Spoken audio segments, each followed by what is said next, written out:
ને મિત્રો મજામાં. મિત્રો આપણે 10મા ધોરણના જે મેથ્સના જુદા જુદા સમ જે અગાઉ બોર્ડમાં પૂછાયેલા એમાં નજર કરીએ છીએ અને જે કંઈ નવું શીખવા મળે છે એ શીખતા જઈએ. જેમ કે સમાંતર શ્રેણીના અનુસંધાને એક આવો પ્રશ્ન હતો કે એક સમાંતર શ્રેણીનું ત્રીજું પદ અને છઠ્ઠું પદ અનુક્રમે 7 અને 13 છે. તમને ખબર છે ત્રીજું પદ એટલે T3 અને ત્રીજું પદ એ 7 અને T6 એ કેટલા છે 13. તો મિત્રો તમને એ ખબર છે કે જો તમારે ડી શોધવું હોય તો શું કરો છો T6 ઓછા T3 અને 6 ઓછા 3. તો અહીંયા જે છે ને એ સીધે સીધા બાદબાકી અને ઉપર તમને આવી રીતના પદ આપ્યું એટલે તમે તરત શું કરશો 13 ઓછા 7 અને 6 ઓછા 3 એટલે કેટલા 3. પણ 13 માંથી 7 જાય એટલે કે 6 ના છેદમાં 3. જવાબ શું આવશે 2. તો આવું સૂત્ર તમે જાણો જ છો. ધારો કે નથી જાણતા તો તમે આ લખી શકો છો. Is it okay? તો આવું સિમ્પલ પૂછાયેલું. જોઈએ નેક્સ્ટ. મિત્રો આવું પણ પૂછાયેલું કે એક સમાંતર શ્રેણીનું પ્રથમ પદ અને અંતિમ પદ અનુક્રમે 2 અને 20 છે. તો આ શ્રેણીના 200 પદોનો સરવાળો શોધો. મિત્રો આપણી પાસે એક સૂત્ર છે કે આ સરવાળો શોધવો હોય ને તો n ના છેદમાં 2 અને a વત્તા l. તો આટલી વસ્તુ જોઈ, n જોઈ, a જોઈ ને l જોઈ. તો n એટલે શું? તો તમને ખબર છે 200. તો આપણને ખબર છે 200 ના છેદમાં 2. એ એટલે પહેલું પદ આપ્યું છે આ સમાંતર શ્રેણીનું પ્રથમ પદ કેટલા છે 2 વત્તા અંતિમ પદ l એટલે લાસ્ટ.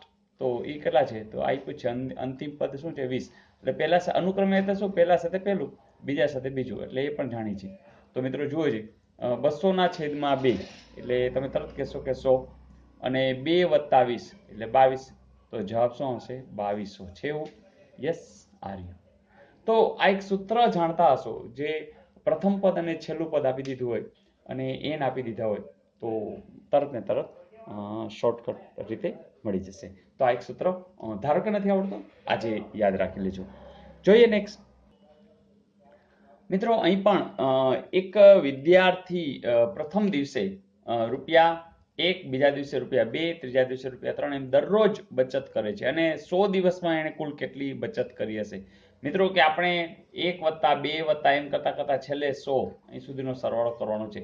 ફરીથી પહેલું પદ જાણો છો? યસ 1 છે. છેલ્લું પદ જાણો છો? યસ કેટલા છે 100 છે. બીજું કુલ પણ 100 દિવસ છે એટલે n પણ શું હશે 100. તો કામ તો પતી ગયું. હમણાં જ આપણે સૂત્ર જોયું. શું સૂત્ર હતું? SN n પદોનો સરવાળો n ના છેદમાં 2 a વત્તા l. ચાલો એ n કેટલા લેશું 100 ના છેદમાં 2. a એટલે કેટલા છે 1. l એટલે કેટલા છે 100. તો જુઓ જી 1 વત્તા 100 એટલે કે 101 અને 100 ના છેદમાં 2 કેટલા હશે 50. તો બસ 505 અને આ મીંડું તો 5050 એવું ક્યાંય આપ્યું છે? તમે કહેશો હા સર. તો મિત્રો આવા પ્રશ્નો અગાઉ પૂછાયેલા અને તમને એકને એક વાત હોય પણ કદાચ જુદી રીતે એને પૂછી. આ જ વસ્તુ એને એમ કીધું હોત કે 1, 2, 3 આમ શ્રેણી અને 100 સુધીના પદોનો સરવાળો કરો તો પણ આ જ આવે. બધી રીતે તમે જોશો તો ખાલી રકમ બદલાવી શકે છે પણ વાત તો એકને એક હોય છે. તો મજા આવી. હોમવર્ક આપી દો. ચલો આપી દો. મિત્રો એક આવું પણ દ્વિઘાત સમીકરણની અંદર આવેલી વાત છે કે kx વર્ગ ઓછા 7x વત્તા 6 બરાબર 0 નું એક બીજ તમને આપી દીધું છે 3/2. તો તમારે k ની કિંમત આની શોધવાની છે. મિત્રો ટ્રાય કરજો. જરૂરથી આવડી જશે અને કોમેન્ટમાં પણ લખી નાખજો. અને હા લાસ્ટ આપેલું હોમવર્ક જોઈ લઈએ.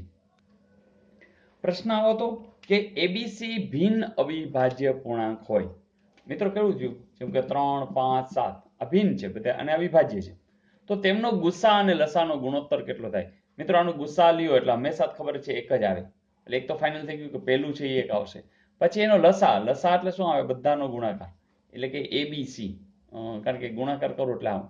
જોજો આવું ક્યાંય છે? તમે કહેશો હા સર આ રહ્યું. તો મિત્રો આટલું સિમ્પલ અગાઉ પૂછાયેલું.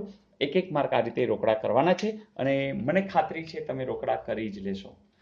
તો મજા આવી દોસ્તો. તો 10મા ધોરણની પરીક્ષા ચાલુ થઈ ગઈ છે. ગુજરાતીનું પેપર બધાનું સારું ગયું જ હશે અને હજી સમાજ વિદ્યાના, વિજ્ઞાનના ઘણા બધા મારા વિડીયોઝ છે. જોતા રહેજો જે પેપર હોય એ રીતે અને મિત્રોને પણ શેર કરતા રહેજો. તો ફરીથી wish you all the best. અન્ય વિદ્યાર્થીઓ પણ ખૂબ ઝાઝી તૈયારી કરે વિડીયો જોઈને અને તમારી કોમેન્ટ્સ મોકલતા રહેજો. All the best. આવજો.